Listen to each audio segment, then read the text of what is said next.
Topik hari ini adalah laringitis.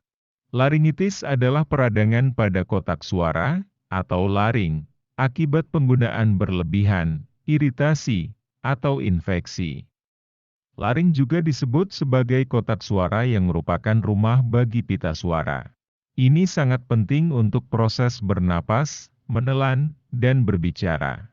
Pita suara adalah dua lipatan kecil selaput lendir, yang menutupi tulang rawan dan otot yang bergetar untuk menghasilkan suara. Penyebab laringitis akut. Laringitis akut adalah kondisi sementara yang disebabkan oleh penggunaan pita suara yang berlebihan. Laringitis akut dapat disebabkan oleh infeksi virus, ketegangan pita suara dengan berbicara atau berteriak, infeksi bakteri, minum terlalu banyak alkohol. Laringitis kronis. Laringitis kronis, hasil dari paparan jangka panjang terhadap iritasi. Ini biasanya lebih parah, dan memiliki efek jangka panjang daripada radang tenggorokan akut. Laringitis kronis dapat disebabkan oleh sering terpapar bahan kimia atau alergen berbahaya, refluks asam, infeksi sinus yang sering, merokok atau berada di sekitar perokok, penggunaan suara yang berlebihan. Infeksi jamur tingkat rendah yang disebabkan oleh asma yang sering. Kelumpuhan karena kanker pita suara. Perubahan bentuk pita suara seiring bertambahnya usia juga dapat menyebabkan suara serak dan sakit tenggorokan yang terus-menerus. Tanda dan gejala. Gejala umum laringitis kronis meliputi suara serak, kehilangan suara, tenggorokan teriritasi, batuk kering, demam, pembengkakan kelenjar di leher, atau kelenjar getah bening, kesulitan menelan. Diagnosa.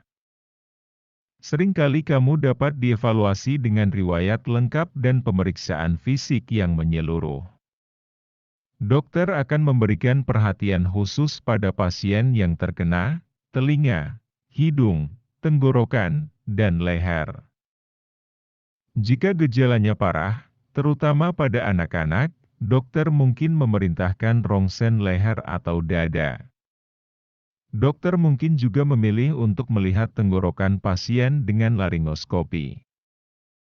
Tindakan laringoskopi ini dengan memasukkan melalui hidung. Prosedur ini hanya memakan waktu beberapa menit dan dapat menghasilkan informasi yang berharga, terutama mengenai status saraf laring rekuren yang mengontrol pergerakan pita suara. Terkadang pada anak-anak, jarang pada orang dewasa, dokter mungkin memerintahkan pekerjaan darah seperti hitung sel darah lengkap atau CBC. Perawatan dan pengobatan. Perawatan terbaik adalah mengistirahatkan suara kamu.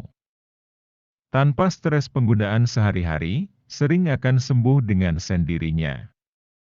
Jika kebutuhan kamu untuk berbicara dengan jelas sangat mendesak, dokter mungkin akan meresepkan kortikosteroid.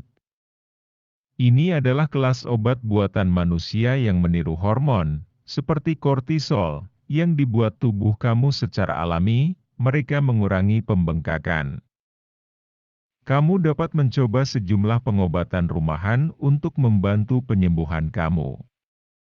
Minum banyak cairan.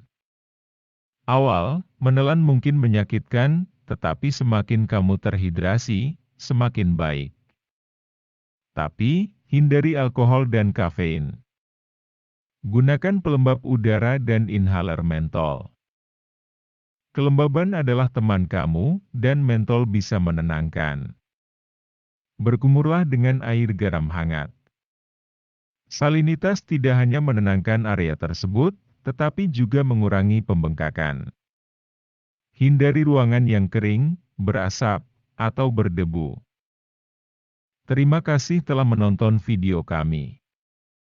Tolong jangan lupa untuk menyukai dan membagikan videonya. Juga, silakan berlangganan saluran untuk tetap diperbarui pada video terbaru kami.